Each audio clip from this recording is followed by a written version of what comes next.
Alright, let's see if we can figure out how many Doggerpusses Sheldon should produce in order to maximize his profit. So the first way we're going to do this is to calculate profit. In order to get profit, we're going to calculate revenue and cost, subtract cost from revenue, that'll be our profit. Okay, so revenue we calculate as price times quantity, the number of things that we're producing times the price that we're selling each of them at. So we produce 2 Doggerpusses and sell them for $9,000 a piece, we get $18,000. 5 Doggerpusses at $8,000 a piece gives us $40,000. 9 at $7,000 each, 9 sevens are 63. 12 Doggerpusses at $6,000 a piece, 12 sixes are 72. 16 Doggerpusses we can sell for $5,000 a piece, 16 fives are 80,000. And if we sell 21 Doggerpusses, or if our price is $4,000, we'll sell 21 Doggerpusses and receive $84,000. Okay, for costs, let's see, on our slide back here, we have a $4,000 cost for breeding each Doggerpuss. So each Doggerpuss costs us $4,000. 2 times 4,000 gives us 8,000. 5 times 4,000 gives us 20,000. 9 times 4,000 gives us 36,000. 12 times 4,000 is 48,000. 16 times 4,000 is 64,000. And 21 lots of 4,000 is 84,000. Alright, what about our profit? That's going to be revenue minus costs. So 18 minus 8 gives us 10,000 in profit. Pretty good. Next one, 40 minus 20 is 20,000 profit. Even better. Next one, 63 minus 36 is 27,000. Great. 72 minus 48,000. Oh, not quite as good. 24,000. 80 minus 64,000 is 16. Again, our profit's worse, and all the way down to 0 here. Okay, so what's our best choice? Sell our Doggerpusses for $7,000, sell 9 of them, and make a profit of $27,000, because 27 is the biggest number in our profit column. So there we go, there is our best choice. Okay, so next we'll do it the marginal revenue method. Okay, for marginal revenue, we're looking at the change in total revenue divided by change in quantity. The example we did earlier with this was really easy because our change in quantity was just 1 each time, but now it's not going to be, right? Our change in quantity is going to be different each time. Okay, so for our first one, there is our total revenue. We're actually missing a line on the table.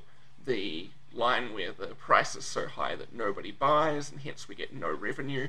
So we get 18,000 in revenue here. So this would be 18,000 in revenue divided by the change in quantity. Change in quantity is 2 minus 0, so 2. And so that means our marginal revenue for each one is $9,000 here. Okay, what's our next one? Our change in revenue is 40,000 minus 18,000. 40, let's just do 40 minus 18 in our heads, gives us 22,000. Divided by, what's the change in quantity? We are producing 3 more Doggerpusses there. 5 minus 2. And so that is 22 divided by 3 is 7333. Alright, next. Our next change in revenue is 23,000. Divided by our change in quantity, 9 minus 5 is 4. Alright, we're going to practice our math a little here. 23,000 divided by 4, that's got to be 5750. Next one, change in revenue. Ooh, now we're going down. This is only an extra 9,000. 72 minus 63 is 9,000.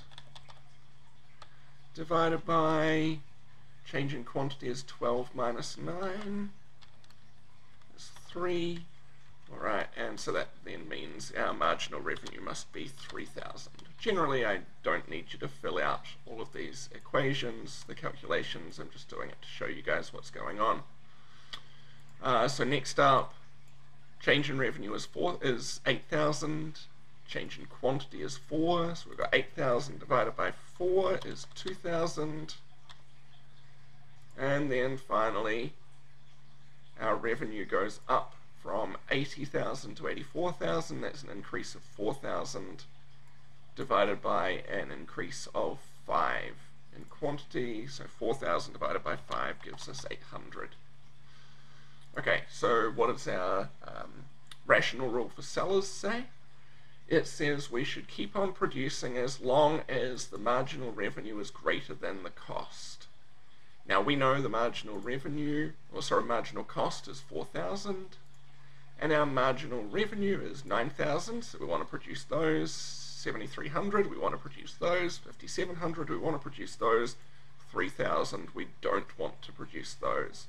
So we're going to stop right here at 5,750, and hence a quantity of 9 Doggerpusses that we sell at 7,000 apiece, exactly the same answer as we got using the profit method. Now you might be wondering, well, why would I use the marginal revenue method if I can just do this profit method? The reason is, well, it's a little bit, it's not, the question there is not quite right. Because the real issue here is, what should a firm do? Should they try and calculate their profit for every possible quantity and price that they could produce? Or should they have a look at the next thing or few things that they could sell, see how much extra money they could bring in, and decide whether to do that?